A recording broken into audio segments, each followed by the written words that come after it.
Klooli became one of the hottest AI startups in the world, even though their founder is only 22 years old. You read 500K MRR? Yeah, it's pretty crazy. We're going super fast. You see them everywhere, and there's tons of companies aiming to do what they're doing. The AI space is hyper competitive. So how are they able to break out? It is pretty universally agreed that if you want to build a big, truly extraordinary outlier company, you should find the one thing that you are an outlier at, your superpower, and just keep doubling down and see where it takes you. They did it by understanding how things go viral in today's world, not the world of 10 years ago or even 5 years ago. This was a very intentional playbook, but yet almost nobody wants to copy it. So in this episode, we're breaking down 6 things Klooli did to blow up, get a massive following, and steal the cold hearts of the startup world. This was certainly an interesting conversation. I don't think I've been called bro more than my life. It's Roy Lee. Thanks for joining, brother. Dude, actual privilege to get to know you and have a conversation with you. Bro, likewise. This has been your guest, Roy Lee. To start, let's go back to 2005. Paul Graham is starting what would become the best startup accelerator in the world, Y Combinator. He had a key insight, which was that technical founders are underrated. Everyone was looking for the MBA types, but meanwhile, there was these 25-year-old kids who were insanely talented programmers. And his thesis was that if you could guide them and invest in them, then they could go on to build great companies. And then those people went on to build Reddit and Stripe and Airbnb, etc. So I think he was right. But now there's another opportunity. I'll let Roy explain. Klooli is, I think, one of the first of its kind. We consider ourselves a distribution-first company where essentially we, like the core thesis is if you can get 1 billion views a month on anything, does not matter if you're selling fucking perfume or software, people will buy.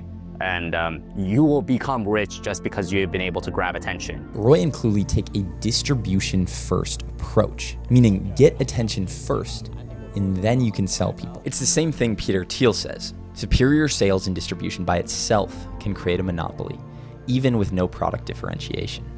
The converse is not true. And another hidden benefit of this is distribution shows you what to build. I think that's the core advantage of distribution is you do not have to worry about market fit or anything because your users will tell you where the direction of market fit is headed. They start with what kind of content goes viral, and then they work backwards from that.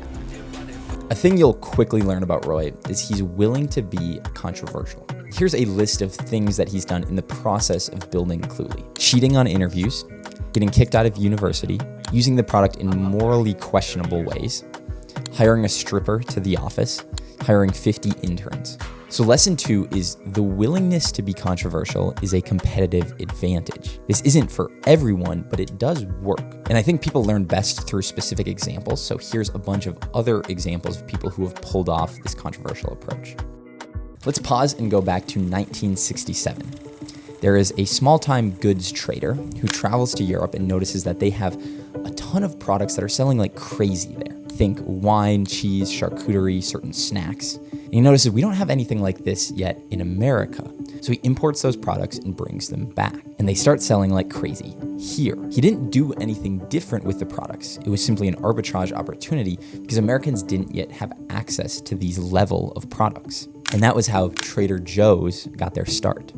Now, these sorts of arbitrage opportunities have mostly closed in the real world, but they still exist online. Twitter, or people on Twitter, are about 2 years behind when it comes to humor compared to people on Instagram, TikTok. And I think anything that I do on Twitter would not have gone viral on Instagram, TikTok, because they're not crazy enough. But for people on Twitter who are X, everything I do feels crazy. And I think there is a gigantic delta in this. So Roy took what worked on IG or TikTok and imported it over to X. So lesson 3 is transport viral content formats from one platform to another where they have higher potential. Roy understands that the landscape of the internet has changed, and there's now a new way to practically guarantee virality. I'll let him explain with this tweet.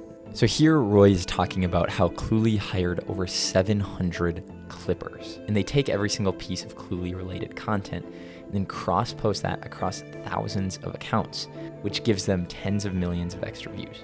And then in this whole tweet thread, he goes on to explain exactly the approach. I'll link to the full thing, but the more important idea here is the principle behind this. So you see, he doesn't hope that things go viral. He takes a quantity over quality approach and puts so much content out there that it's guaranteed something has to go viral. An easy way to do this is with interviews, and he literally says that he schedules time for interviews just so they have enough content to pump out.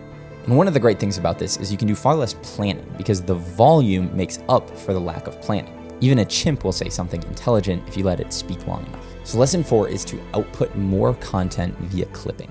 For a long time, the approach to influencer marketing was to make a product and then hope that people make a video about it.